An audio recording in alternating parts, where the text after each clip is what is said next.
മോളെ, എന്താമ്മ ഞാൻ അപ്പുറത്തെ വീട്ടിലൊന്ന് പോയിട്ട് വരാം. വരുമ്പേക്ക് എന്തെങ്കിലും തിന്നുണ്ടാക്കി വെക്കി.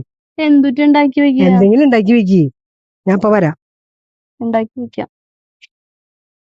നമ്മൾക്ക് ഇന്ന് എന്നുണ്ടാക്കുന്നതിൽ നിന്ന് ഇത്തിരി വ്യത്യസ്തമായിട്ട് ഉണ്ടാക്കാം. അതിന് നമ്മളിവിടെ അരിപ്പൊടി എടുത്തിട്ടുണ്ട്.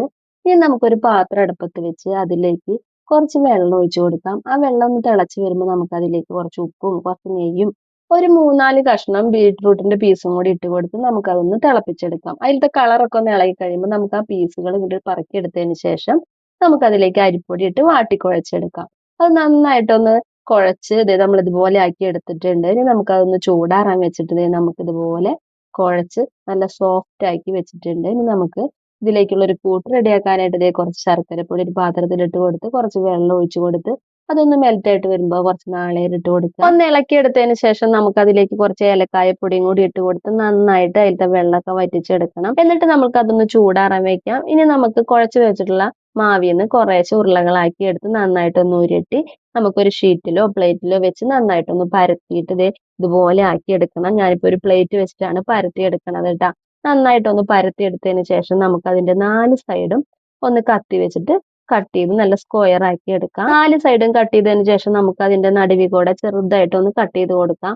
ഒരുപാട് കട്ട് ചെയ്ത് മുറിഞ്ഞു പോകാൻ പാകത്തിന് കട്ട് ചെയ്ത് ചെറുതായിട്ടൊന്ന് തൊടിയിച്ച് കട്ട് ചെയ്ത് കൊടുത്തതിന് ശേഷം നമുക്കത് മറച്ചിട്ടിട്ട് നമ്മൾ ചൂടാറാനായിട്ട് വെച്ചിട്ടുണ്ടായിരുന്ന നാളികേരത്തിൽ നിന്ന് കുറേശ്ശെ എടുത്ത് ഉരുട്ടി നമുക്ക് നമ്മുടെ മാവിലേക്ക് വെച്ച് കൊടുത്ത് ഒന്ന് റോൾ ചെയ്തെടുക്കാം. നമ്മൾ റോൾ ചെയ്യുമ്പോൾ നമ്മൾ കട്ട് ചെയ്തിട്ടുള്ളത് നല്ല താഴ്ചയിലാണെങ്കിൽ മുറിഞ്ഞു പോകും. അതുകൊണ്ട് ചെറുതായിട്ട് കട്ട് ചെയ്യാനേ പാടുള്ളൂ. അപ്പൊ അത് നമ്മൾ ഇതുപോലെ എല്ലാതും റോൾ ചെയ്തെടുത്തിട്ടുണ്ട്. ഇനി നമുക്ക് ഇഡ്ഡലി ചെമ്പിൽ വെച്ച് ജസ്റ്റ് ഒന്ന് ആവി കൊള്ളിക്കാം. ഒരു 15 മിനിറ്റ് ഒന്ന് ആവി കൊള്ളിച്ചതിന് ശേഷം നമുക്കത് എടുത്തു കഴിഞ്ഞാൽ നല്ല അടിപൊളി വെറൈറ്റി പലഹാരം. ശരിക്കും പറഞ്ഞു കഴിഞ്ഞാൽ നമ്മളുടെ കോഴിക്കോട്ടേക്ക് തന്നെയാണ്, എന്നാലും നമ്മൾ എന്നുണ്ടാക്കുന്നതിൽ നിന്ന് ഇത്തിരി വ്യത്യസ്തമാണല്ലേ. ഇത് എന്തിട്ടണ്ടി മോളെ ഉണ്ടാക്കി വെച്ചേക്കണേ? ദിവസം ചെല്ലുന്തോറും വെറൈറ്റി വെറൈറ്റി ഒക്കെയാണല്ലോ.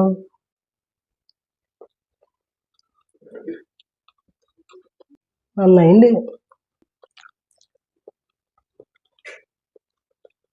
സംഭവം കുഴലപ്പം പോലെ, പക്ഷെ ടേസ്റ്റ് ഉണ്ട്. ഓരോ ദിവസം ഓരോ വെറൈറ്റിയാ.